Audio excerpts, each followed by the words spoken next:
If you want to level up your cooking in the kitchen, then having knife skills is an absolute must. So right now we are going to share with you a Knife Skills 101 class from Draeger's Market here in San Mateo. This is actually where I taught a ton of cooking classes.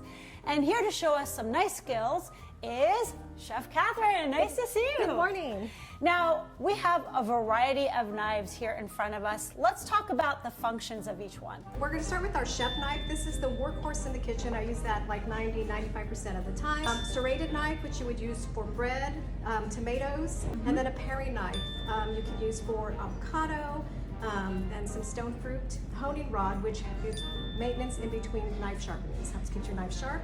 Great. And then bench scraper, and we use this I use it to scoop up my vegetables, but you can use it to cut butter, cutting biscuits with the flour.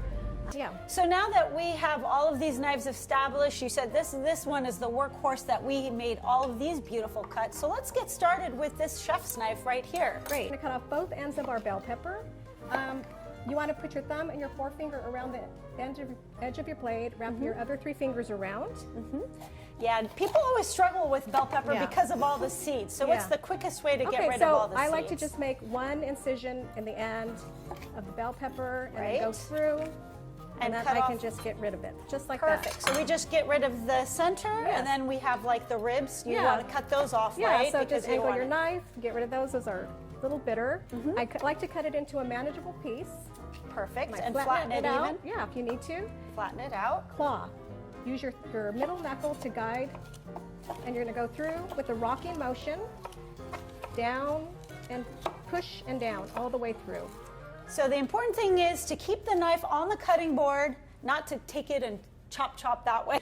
One vegetable a lot of people struggle with, yet have to use quite often in cooking, is the onion. So how do we best cut an onion? Okay, so we have our onion already peeled here, but we kept the root end intact. What we're going to do is make a series of cuts vertically, not all the way to the root end. Keeping the root end on is what keeps our dice intact when we're making those slices. Perfect. A couple of horizontal slices, knife angled slightly down.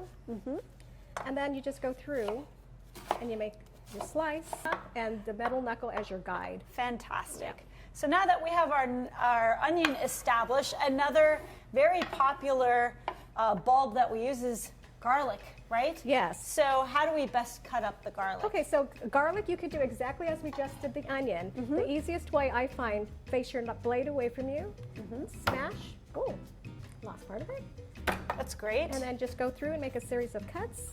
Yeah, smashing it already cuts it pretty well, to be honest. And then I change my grip here. Okay. And I have my whole hand around the handle and my 3 fingers so that's how you get on the blade to keep it down, and you have a mince.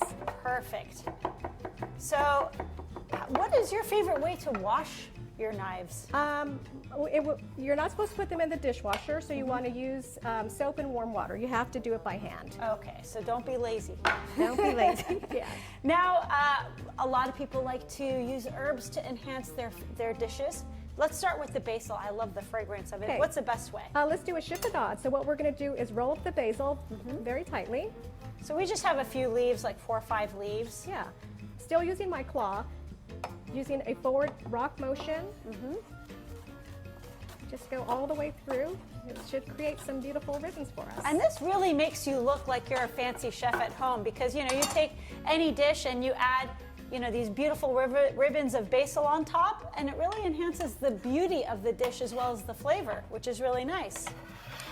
And finally, we've got avocado. Okay, this my is a favorite. big favorite. Yes. Yeah. Avocado. So again, if you're not comfortable with the chef knife yet, you can use the paring knife. I hold it down on the board. We don't want an avocado hand cut, so I'm just going through and then around. Around to the other side.